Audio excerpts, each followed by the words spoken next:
Picture this: powerful kings, ancient empires, and thriving trade routes, all wiped away in a few short decades. In 1884, European powers gathered in Berlin and divided Africa like a cake, without a single African at the table. What followed was greed, terror, and resistance.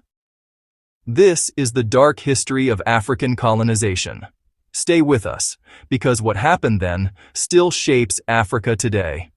Before colonization, Africa was not an empty land waiting to be discovered. It was a continent of wealth, kingdoms, and innovation. The Mali Empire flourished in the 14th century.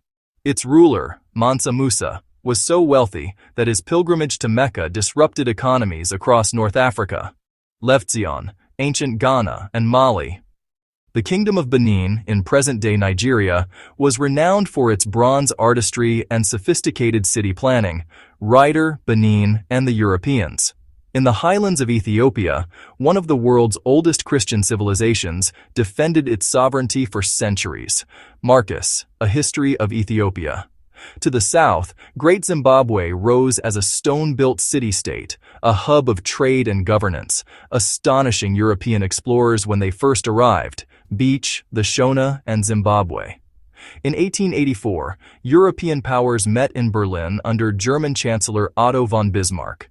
The Berlin Conference carved Africa into European colonies on maps, disregarding its people and cultures. Pakenham, the Scramble for Africa. 14 European nations, including Britain, France, Belgium, Portugal, and Germany, agreed on rules for seizing territory.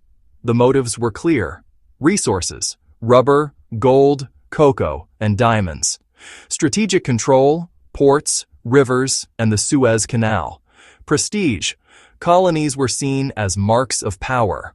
By 1914, more than 90% of Africa was under European control. Only Ethiopia and Liberia remained independent. Colonization was not about civilization. It was about exploitation of land, labor, and lives.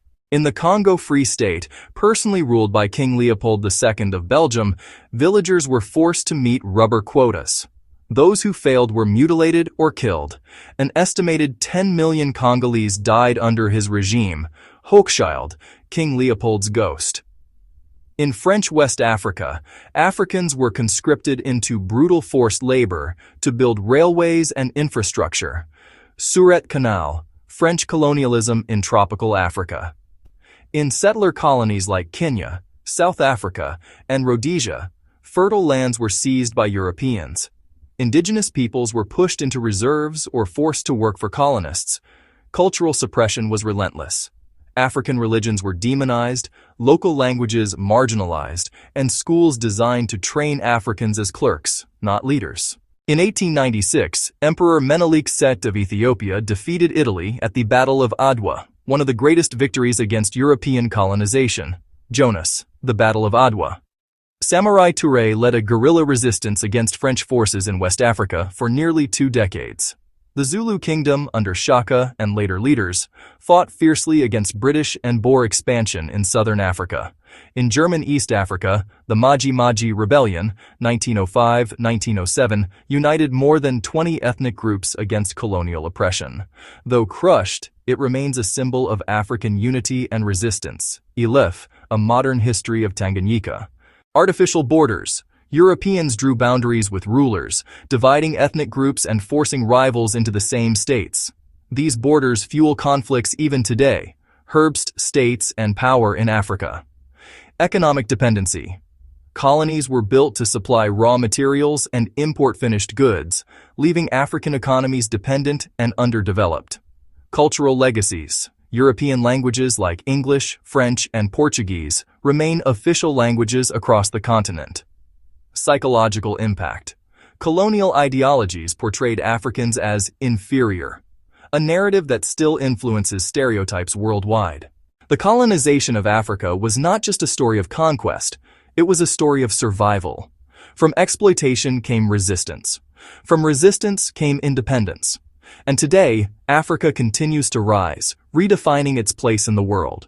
Take Rwanda, for example.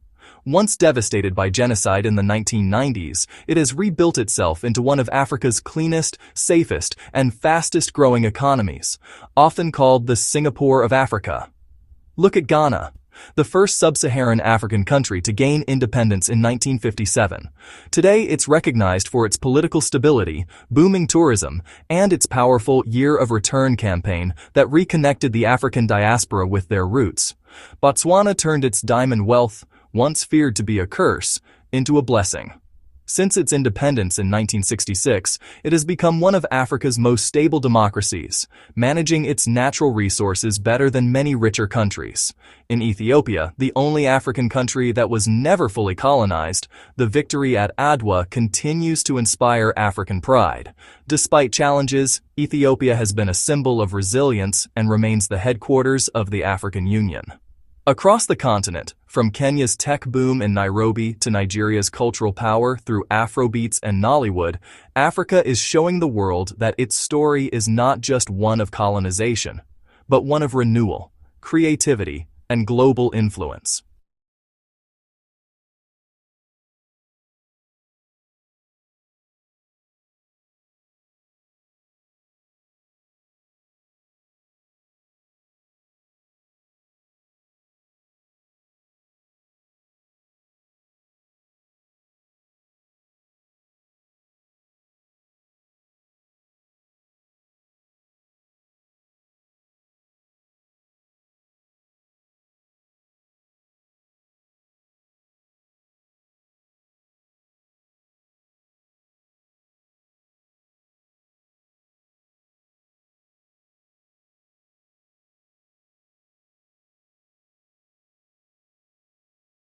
If you believe these stories must be told, subscribe to Echoes of Africa.